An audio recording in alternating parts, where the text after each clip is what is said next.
Emma Brooks adjusted her computer screen, squinting at the sepia-toned photograph that had arrived at the Pennsylvania Historical Society 3 days earlier. The image showed a family of 5 standing in a modest garden, their faces frozen in the stern expressions common to early 20th century portraits. The father stood at the center, one hand resting on his wife's shoulder, the other hanging stiffly at his side. 3 children flanked them, the youngest barely tall enough to reach her mother's waist. The photograph had been donated by Catherine Miller, an elderly woman from Pittsburgh who claimed it showed her great-grandparents. Emma had seen hundreds of similar images during her 15 years as a photographic historian, but something about this one nagged at her. Perhaps it was the quality of the original print, remarkably well preserved despite its age, or the intensity in the father's eyes that seemed to pierce through more than a century of distance. She began the restoration process methodically, scanning the photograph at the highest resolution her equipment allowed. The machine hummed softly as it captured every microscopic detail, transforming the physical image into millions of digital pixels. Emma watched as the photograph appeared on her screen, revealing textures and nuances invisible to the naked eye. As she zoomed in to examine potential damage and fading, Emma's attention was drawn to the man's hands. He wore dark leather gloves, formal and pristine, buttoned carefully at the wrists. She magnified the image further, focusing on the right glove. The enhanced resolution revealed the intricate stitching, the slight wear at the fingertips, the way the leather creased at the knuckles. Then she saw it. Between 2 seams near the base of the thumb, something light-colored protruded slightly. At first, Emma thought it might be a defect in the photograph or a speck of dust on the original print. She adjusted the contrast and sharpened the image. Her breath caught in her throat. It was paper. A small folded piece of paper deliberately tucked between the seams of the glove. Emma leaned closer to the screen, her heart beginning to race.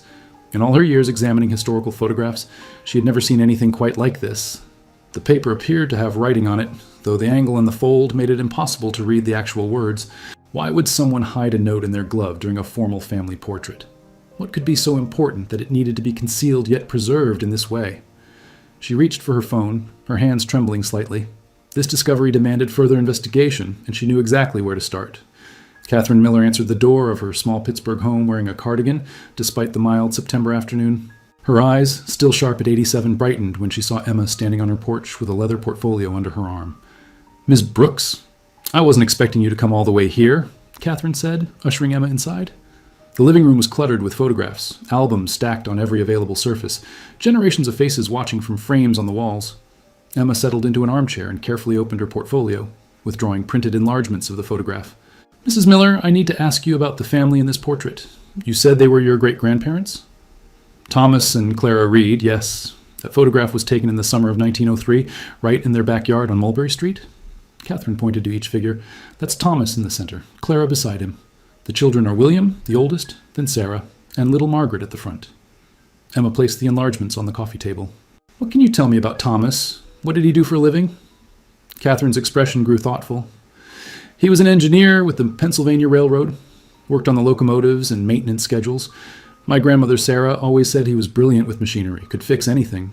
She paused, her fingers tracing the edge of one photograph. But she also said he was troubled toward the end, worried about something he wouldn't discuss with the family. "The end?" Emma asked carefully. "Thomas died in February 1904, just 7 months after this photograph was taken. There was an accident at the rail yard. At least, that's what the company claimed." Catherine's voice dropped slightly. "My grandmother never believed it.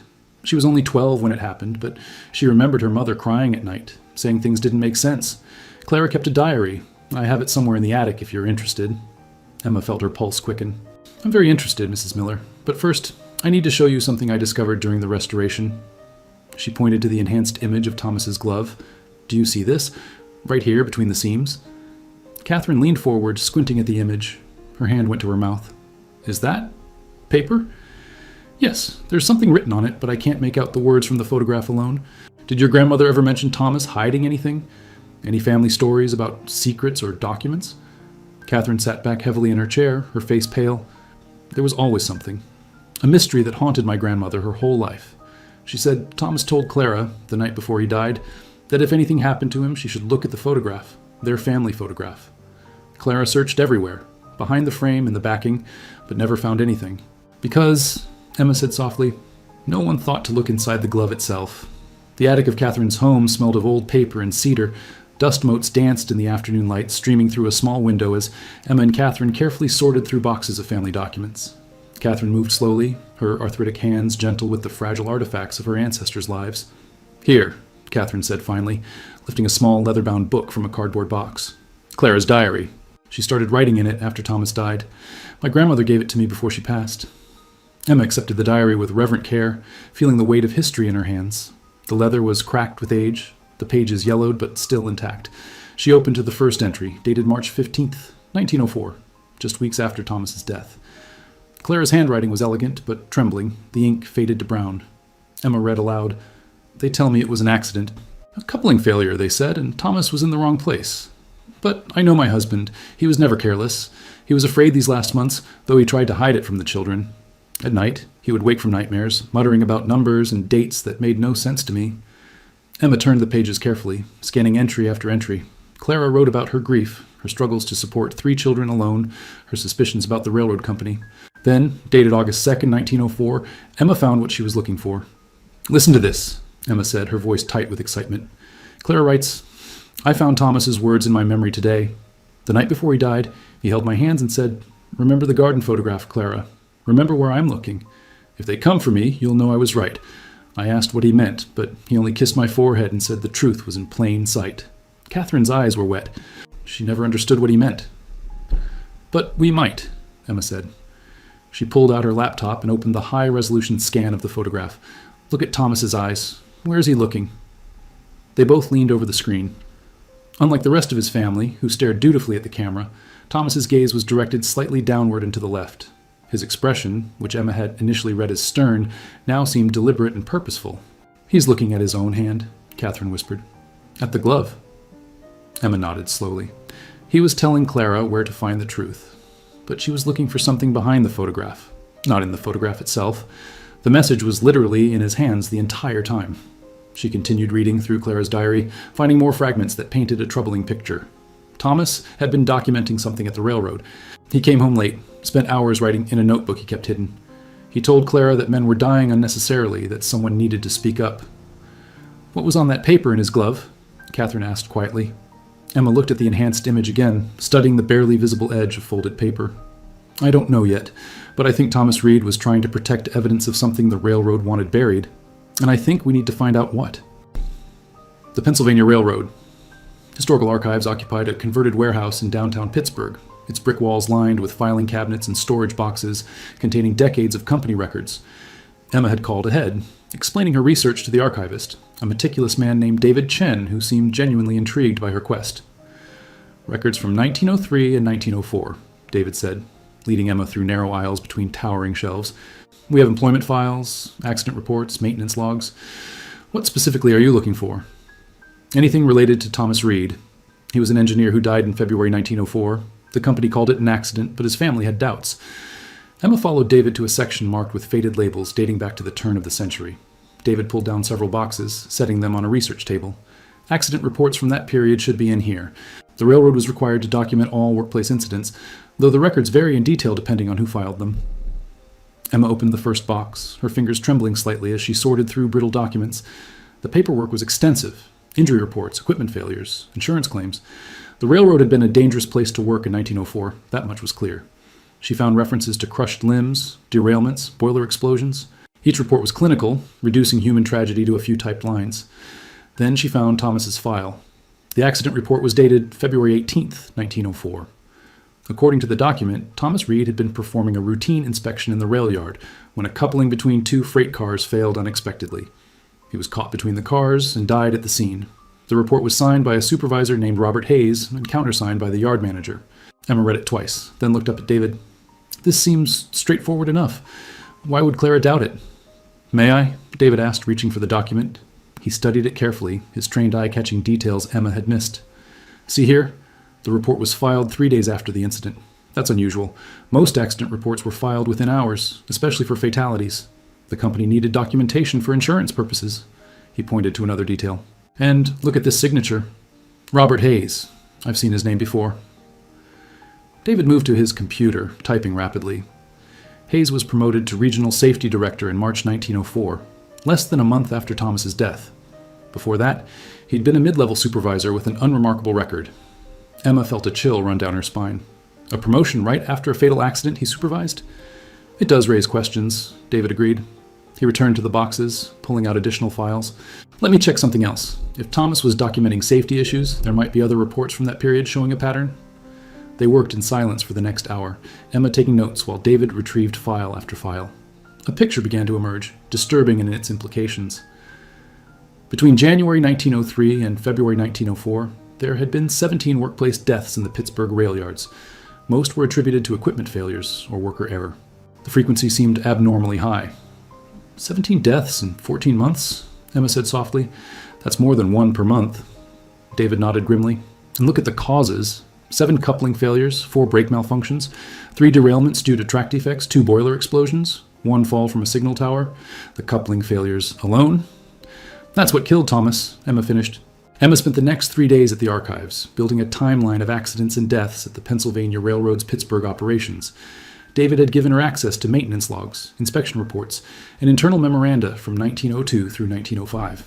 The documents painted a damning picture of negligence and cost-cutting that had preceded the spike in fatal accidents.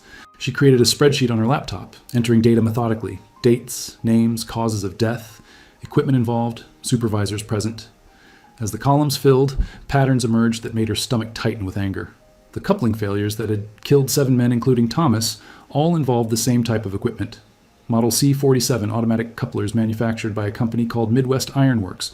Internal memos from 1902 showed that railroad engineers, Thomas among them, had flagged potential design flaws in the C-47s. The couplers were prone to stress fractures in cold weather, making them unreliable during Pittsburgh's harsh winters. Yet the railroad had continued using them, apparently because switching to a more expensive but safer alternative would have required significant capital investment. A memo from the purchasing department, dated November 1902, explicitly stated that replacement of existing C-47 inventory is not financially justified at this time. Emma found Thomas's name in another document, a maintenance report from January 1904, 1 month before his death. He had inspected a freight car and noted severe wear on coupling mechanism, recommend immediate replacement. The report was stamped deferred in red ink. 3 weeks later, Thomas was dead, killed by a coupling failure. But there was more. Emma discovered that after Thomas's death, the railroad had quietly begun replacing all C-47 couplers with the safer alternative. By June 1904, none remained in service. The fatal accidents had dropped dramatically. Between March 1904 and March 1905, there were only 2 workplace deaths in the Pittsburgh yards, both attributed to causes unrelated to equipment failure. They knew, Emma said aloud, sitting back from her computer. The archive's reading room was empty except for David, who looked up from his own work. Knew what? The railroad knew the couplers were defective. They knew men were dying because of faulty equipment. And after Thomas died, they fixed the problem. They replaced everything. Emma's hands were shaking. Thomas must have been documenting this. That's what he was afraid of. He knew, and they knew he knew. David came over to examine her spreadsheet, his expression growing dark as he absorbed the information. This is more than negligence, Emma. If Thomas had documentation proving the company knowingly used defective equipment despite safety warnings, they would have been liable for wrongful deaths, lawsuits, criminal charges possibly. Emma thought of Clara's diary, the entry about Thomas saying men were dying unnecessarily. He was collecting evidence. That's why he was afraid. That's why Clara thought his death wasn't an accident. Do you think they killed him? David asked quietly. Emma looked at the photograph of Thomas Reed on her laptop screen, at his somber face and the deliberate downward glance toward his gloved hand. I think they might have. Or at least, they created the circumstances that led to his death. And I think whatever was in that glove, that piece of paper, might have been the proof. She needed to see the original photograph, not just the digital scan. She needed to examine the actual paper hidden in Thomas's glove. But the photograph was sealed in an archival sleeve at the Historical Society, preserved as a historical artifact. Opening it, possibly damaging it to extract a piece of paper from a glove worn by a man who had been dead for 120 years, would require permission and careful planning. I need to go back to Catherine, Emma said, closing her laptop. And we need to figure out how to open that glove without destroying the photograph. Catherine sat in the conservation laboratory of the Pennsylvania Historical Society, her hands clasped tightly in her lap as she watched Emma and a conservator named Lisa prepare to examine the photograph. The original print lay on a specialized table under bright, neutral lighting, protected by a sheet of archival mylar. I've never done anything quite like this, Lisa admitted, adjusting her magnifying headset. We're essentially performing archaeological work on a photograph. If there really is paper inside that glove, it's been compressed there for over a century. Removing it without damage will be delicate. Emma had spent 2 days convincing the Society's director to approve the procedure. The photograph was technically Catherine's property, donated with the understanding that it would be preserved, but the potential historical significance of the hidden paper had finally persuaded him to allow the investigation. The paper appears to be tucked between the outer leather and the lining of the glove. Lisa continued, examining the photograph through a high-powered magnifier. It's not actually inside the glove itself, but in a seam that's been partially opened. You can see here, she pointed with a wooden stylus, where the stitching has been deliberately loosened. Thomas did that himself, Catherine said softly. He opened his glove, put the paper inside, and then posed for the photograph, knowing it would be preserved. Lisa nodded. The question is whether we can recover the paper without damaging the photographic emulsion. The gelatin silver print is in remarkable condition, but it's still fragile. If the paper has adhered to the surface, or if removing it tears the emulsion... What do you recommend? Emma asked. We use a process called humidification. We create a controlled humidity chamber that will slowly relax both the photographic paper and whatever is tucked in that glove. It might take several hours, but it's our best chance of extracting the paper intact. They worked carefully, setting up a sealed chamber with precise humidity controls. The photograph was suspended on a mesh screen, allowing moisture to penetrate evenly from all sides. Lisa monitored the process constantly, checking temperature and humidity levels, watching for any signs of damage to the print. 3 hours later, she examined the photograph again under magnification. It's working. I can see the paper separating slightly from the glove. Give it another hour. Catherine had brought sandwiches, though no one felt much like eating. They sat in the laboratory's small break room, drinking coffee and talking about Thomas and Clara, about the children who grew up without their father, about the secrets that had remained hidden for so long. My grandmother Sarah carried the weight of this her whole life, Catherine said. She never stopped believing that something terrible had happened to her father. She died in 1989, 35 years ago, still not knowing the truth. I wish she could have lived to see this. Emma reached across the table and squeezed Catherine's hand. She'd be proud that you didn't give up, that you preserved these documents and photographs. Without that, we'd never know what Thomas tried to tell us. When Lisa finally called them back to the laboratory, the photograph had been removed from the humidity chamber and placed back on the examination table. Using tweezers and a specialized tool that looked like a tiny dental pick, she carefully teased at the edge of the paper visible in the glove's seam. Emma held her breath as Lisa worked, each movement precise and controlled. Slowly, infinitesimally, the paper began to emerge. It was folded tightly, compressed by time and pressure into a small, hard rectangle no larger than a postage stamp. Got it, Lisa whispered, lifting the paper free. She placed it on a glass plate and stepped back, exhaling deeply. That's the most stressful extraction I've ever performed. The paper sat on the glass, still folded, slightly discolored but intact. Emma could see writing on the exposed surface, faded but legible. Numbers and letters in Thomas's careful hand. Now we unfold it, Lisa said, very, very carefully. The paper, once fully unfolded, measured approximately 2 inches square. Thomas had written on both sides in pencil, the graphite faded but still readable under magnification. Emma, Catherine, and Lisa crowded around the examination table, their eyes fixed on the cramped handwriting that had been hidden for 120 years. The front side contained what appeared to be coordinates 40 dig 6 bis 3 N 79 dig 58 47 W. Below that, a date, January 15th, 1904, and beneath the date, a single word, evidence. The reverse side held more information, written in a smaller, more hurried script. East Foundry Wall, 12 feet from northeast corner, 18 inches below grade. May God protect my family if I fail. Emma felt tears prick her eyes. Thomas had known he was in danger. He had known that what he was doing might cost him his life, and he had hidden this information in the one place he trusted it would be preserved, in a family photograph that Clara would cherish and protect forever. Those coordinates, David said. He had been called in as soon as the paper was extracted. Let me check them. He typed rapidly on his laptop, then turned the screen to show them. That's a location in Pittsburgh, near the old Pennsylvania Railroad Foundry Complex. The buildings are mostly demolished now, but in 1904, that was where they manufactured and repaired equipment. The East Foundry Wall, Emma read again. He buried something there, the evidence he'd been collecting. Catherine's voice was barely a whisper. Can we find it? After all this time? Lisa carefully placed the unfolded paper in an archival sleeve, documenting it with photographs from every angle.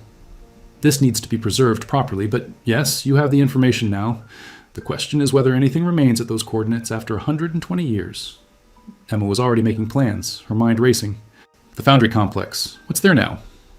David pulled up property records and satellite imagery. Most of it was demolished in the 1970s when the railroad moved operations. The land is now a mixture of abandoned lots, a small industrial park, and a community garden. But look, he zoomed in on the satellite view. This section here shows what looks like a remaining foundation wall. It's overgrown and partially collapsed, but it's still there. The east wall, Emma breathed. It survived. The coordinates Thomas had written pointed to a spot that, according to modern mapping, was now part of an overgrown vacant lot adjacent to the community garden. The property was owned by the city, abandoned and forgotten, waiting for redevelopment that had never come. We need permission to excavate, Emma said, and we need to do this properly, document everything. If there's evidence buried there, documents, photographs, whatever Thomas hid, it needs to be handled as a historical find. Catherine stood up, her aged frame suddenly animated with purpose. How long will that take? The permissions? The planning? Usually weeks or months, David admitted. We'd need to apply to the city, get approval from the Historical Society, possibly involve law enforcement if we're uncovering evidence of a crime. Thomas waited 120 years, Catherine interrupted, her voice firm. But I'm 87 years old. I don't have months or years. I need to know what my great-grandfather died protecting. I need to know the truth he never got to tell. Emma looked at the elderly woman, seeing the determination in her eyes that must have burned in Thomas's as well, the same stubborn courage that had driven him to risk everything for justice. Then we'll make it happen, Emma said, as quickly as we possibly can. 2 weeks later, Emma stood in the overgrown lot beside the remnants of the old foundry wall, watching as a small excavation team prepared their equipment. The process of getting permission had been accelerated by media interest. When the story of Thomas Reed and his hidden message broke in the Pittsburgh papers, public pressure had convinced city officials to fast-track the necessary approvals. Catherine sat in a folding chair nearby, wrapped in a blanket against the cool October morning. News crews had gathered at the perimeter of the site, cameras ready to document whatever was found. The story had captured imaginations. A railroad engineer's century-old secret, hidden in a family photograph, leading to buried evidence of corporate wrongdoing. The lead archaeologist, Dr. Sarah Chen from the University of Pittsburgh, approached Emma with a ground-penetrating radar unit. We've completed the initial scan. There's definitely something down there, approximately 18 inches below the current grade level, right where your coordinates indicated. It's metallic, probably a box or container of some kind. Emma's heart raced. How long until you can reach it? We'll work carefully. This is a historical excavation now, and we need to document every layer. A few hours, maybe. Sarah signaled to her team, who began marking out a careful grid around the coordinates. The work progressed slowly, deliberately. They removed soil in controlled layers, sifting through each shovelful for any artifacts or clues. The foundry wall loomed beside them, its bricks crumbling and covered with a century of vines, a silent witness to what Thomas Reed had done on that January day in 1904. 48 inches down, a team member's trowel struck something solid with a distinctive metallic clink. We've got it, Sarah called out. The team worked even more carefully now, brushing away soil with soft tools to expose what lay beneath. Slowly, a shape emerged, a metal box, roughly 12 inches long and 8 inches wide, sealed with what appeared to be wax around the edges. It took another hour to fully excavate and remove the box. Sarah lifted it carefully, cradling it like something precious and fragile. It's heavy. There's definitely something substantial inside. They moved to a folding table that had been set up under a tent, away from the news cameras. Catherine rose from her chair and approached, Emma supporting her elbow. The box sat on the table, covered with dirt and rust, but remarkably intact, its seal still unbroken after 120 years underground. Should we open it here? One of Sarah's assistants asked. Yes, Catherine said firmly. Whatever Thomas buried, he meant for it to be found. Open it. Sarah used specialized tools to carefully break the wax seal and work open the corroded latch. The lid resisted, then gave way with a groan of protesting metal. She lifted it slowly, revealing the contents. Inside, protected by an inner layer of oilcloth, was a leather-bound notebook. Beside it were several folded documents, a small box of photographic plates, and a sealed envelope addressed in Thomas's handwriting. To whom it may concern, the truth about the Pennsylvania Railroad. Emma felt tears streaming down her face as Sarah carefully removed the notebook, opening it to the first page. Thomas's handwriting covered the page in neat columns, recording dates, equipment numbers, maintenance reports, and names, the names of men who had died. He documented everything, Emma whispered. Every accident, every ignored safety warning, every decision to prioritize profit over workers' lives. This is the evidence he died trying to preserve. Catherine reached out with trembling hands, touching the notebook gently. My great-grandfather was a hero. He tried to save them. Sarah turned the pages carefully, revealing entry after entry of meticulous documentation. sketches of defective equipment, copies of ignored maintenance requests, calculations showing the cost difference between safe and unsafe couplers, notes from conversations with dying colleagues who made Thomas promise to tell their stories. The envelope contained a letter written in Thomas's hand and dated February 17, 1904, the day before he died. Sarah opened the envelope with careful precision, sliding out several pages of writing paper that had yellowed with age but remained remarkably preserved. The team gathered around as Emma read Thomas's letter aloud, her voice breaking at times with emotion. "My name is Thomas Reed, and if you are reading this, then I have failed to deliver this testimony while living. I write this on February 17th, 1904, knowing that tomorrow I must confront the men whose negligence has killed 17 of my brothers in the railroad yards over the past 14 months. Emma paused, looking at Catherine, whose face was wet with tears. She continued reading. "I am an engineer with the Pennsylvania Railroad, and I have watched good men die because our company chose profit over safety. The coupling mechanisms manufactured by Midwest Iron Works are defective. We have known this since 1902, when the first stress fractures appeared during cold weather operations. I reported these concerns to my supervisors. Others reported them as well. We were told that replacement costs were too high, that we should work more carefully, that the accidents were due to operator error." The letter detailed specific incidents, naming victims, and describing how each death could have been prevented. Thomas had kept careful records, documenting every warning that had been ignored, every maintenance request that had been denied, every conversation in which supervisors had dismissed safety concerns. I have collected evidence, maintenance logs, correspondence, photographs of defective equipment, sworn statements from other workers. This evidence proves that the Pennsylvania Railroad knowingly used dangerous equipment despite repeated warnings about its failures. They valued the cost savings of not replacing the couplers more than they valued our lives. Thomas wrote about his family, about his fear of what speaking out might cost them.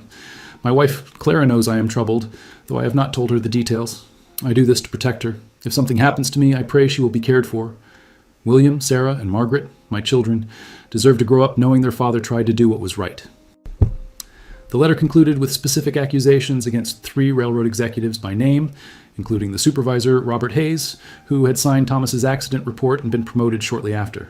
Thomas identified them as having direct knowledge of the coupler defects and having made deliberate decisions to continue using them despite the risk to workers. "Tomorrow, I will present this evidence to the regional safety director and demand immediate action. I have made copies of the most critical documents and hidden them in this box, buried where I hope truth seekers will eventually find them. I have also left a clue for Clara in our family photograph, though I hope she never needs to use it." The final lines were devastating in their prescience.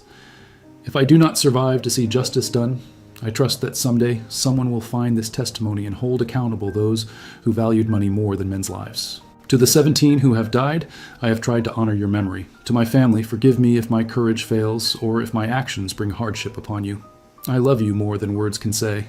Thomas Reed, February 17th, 1904. The silence that followed was profound. Even the news crews at the perimeter seemed to sense the weight of the moment, their cameras quiet and still. Catherine broke the silence, her voice strong despite her tears. "Did he confront them? The next day?" Emma consulted the notebook, turning to the final entries. "Yes, he went to the railroad offices on February 18th. According to his notes, he presented his evidence to the safety director and demanded an emergency meeting with senior management. They scheduled a meeting for later that afternoon at the rail yards, supposedly to inspect the equipment together." "And that's when he died," Catherine said quietly. "The accident report says he was killed during a coupling inspection at 3:47 p.m., Emma confirmed. But according to his notebook, the meeting was scheduled for 3:30. David, who had been photographing and documenting everything, spoke up. "He died 17 minutes into a meeting where he was presenting evidence of criminal negligence. That's not a coincidence. Mr. 3 months later, Emma stood in a conference room at the University of Pittsburgh, presenting the findings of her research to a panel of historians, legal scholars, and journalists. The story of Thomas Reed had grown far beyond a single photograph and a hidden note. It had become a case study in corporate accountability, worker safety, and the courage of ordinary people standing against institutional power. The university had created a digital archive of all the materials found in Thomas's buried box. His notebook had been conserved and digitized, every page made available to researchers and the public.